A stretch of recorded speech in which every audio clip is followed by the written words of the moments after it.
یہ سوال اکثر پوچھا جاتا ہے کہ قابیل و حابیل کون تھے اور دنیا کا سب سے پہلا قتل کب ہوا اور کیوں ہوا؟ تو دوستو جانتے ہیں اس بارے میں آج کی اس ویڈیو میں۔ روئے زمین پر سب سے پہلا قاتل قابیل اور سب سے پہلا مقتول حابیل ہے۔ قابیل و حابیل یہ دونوں حضرت آدم علیہ السلام کے فرزند ہیں۔ ان دونوں کا واقعہ یہ ہے کہ حضرت حوا کے ہر حمل میں ایک لڑکا اور ایک لڑکی پیدا ہوتے تھے اور ایک حمل کے لڑکے کا دوسرے حمل کی لڑکی سے نکاح کیا جاتا تھا۔ اس دستور کے مطابق حضرت آدم علیہ السلام نے قابیل کا نکاح لیوزا سے جو حابیل کے ساتھ پیدا ہوئی تھی کرنا چاہا، مگر قابیل اس پر راضی نہ ہوا کیونکہ اقلیمہ زیادہ خوبصورت تھی، اس لیے وہ اس کا طلبگار ہوا۔ حضرت آدم علیہ السلام نے اس کو سمجھایا کہ اقلیمہ تیرے ساتھ پیدا ہوئی ہے، اس لیے وہ تیری بہن ہے، اس کے ساتھ تیرا نکاح نہیں ہو سکتا، مگر قابیل اپنی ضد پر اڑا رہا۔ بالآخر حضرت آدم علیہ السلام نے یہ حکم دیا کہ تم دونوں اپنی اپنی قربانیاں اللہ کے دربار میں پیش کرو، جس کی قربانی مقبول ہوگی وہی اقلیمہ کا حقدار ہوگا۔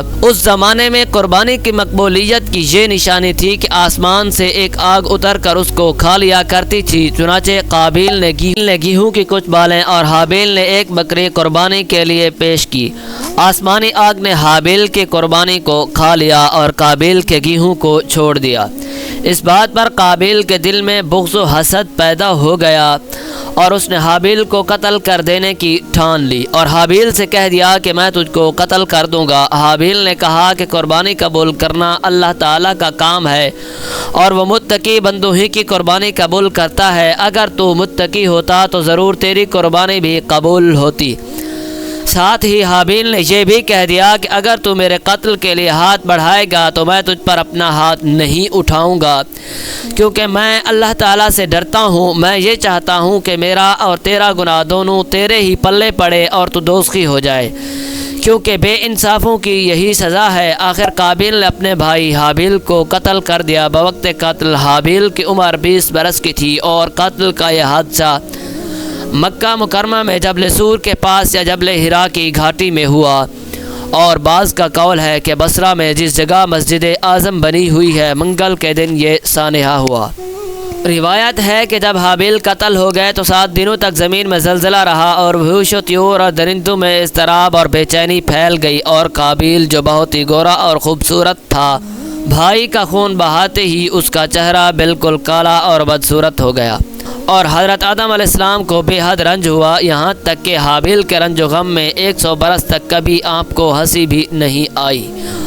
حضرت آدم علیہ السلام نے شدید غضبناک ہو کر قابیل کو پھٹکار کر اپنے دربار سے نکال دیا، اور وہ بد نصیب اقلیمہ کو ساتھ لے کر یمن کی سرزمین عدن میں چلا گیا۔ وہاں ابلیس اس کے پاس آ کر کہنے لگا کہ حابیل کی قربانی کو آگ نے اس لیے کھا لیا کہ وہ آگ کی پوجا کیا کرتا تھا، لہٰذا تو بھی ایک آگ کا مندر بنا کر آگ کی پرستش کیا کر۔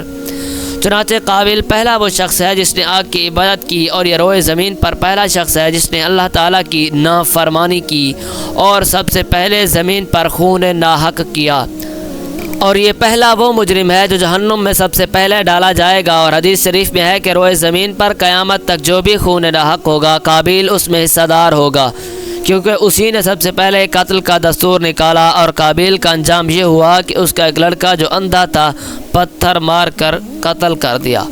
حابیل کے قتل ہو جانے کے 5 برس بعد حضرت شیث علیہ السلام پیدا ہوئے، جبکہ حضرت آدم علیہ السلام کی عمر شریف 130 برس کی ہو چکی تھی۔ آپ نے اپنے اس ہونہار فرزند کا نام شیث رکھا۔ یہ سریانی زبان کا لفظ ہے اور عربی میں اس کے معنی حبت اللہ یعنی اللہ کا عطیہ ہے۔ حضرت آدم علیہ السلام نے 50 صحیفے جو آپ پر نازل ہوئے تھے ان سب کی حضرت شیث علیہ السلام کو تعلیم دی اور ان کو اپنا وصی و خلیفہ اور سجادہ نشین بنایا، اور ان کی نسل میں خیر و برکت ہونے کی دعائیں مانگی۔ ہمارے حضور خاتم النبیین صلی اللہ علیہ وسلم انہی حضرت شیث علیہ السلام کی اولاد میں سے ہیں۔ تو دوستو اس واقعے سے ہمیں یہ سبق ملتا ہے کہ دنیا میں سب سے پہلا جو قتل اور خون ناحق ہوا وہ ایک عورت کے معاملہ میں ہوا، لہٰذا کسی عورت کے فتنہ عشق میں مبتلا ہونے سے خدا کی پناہ مانگنی چاہیے۔ قابیل نے جذبہ حسد میں گرفتار ہو کر اپنے بھائی کو قتل کر دیا۔ اس سے معلوم ہوا کہ حسد انسان کی کتنی بری اور خطرناک قلبی بیماری ہے۔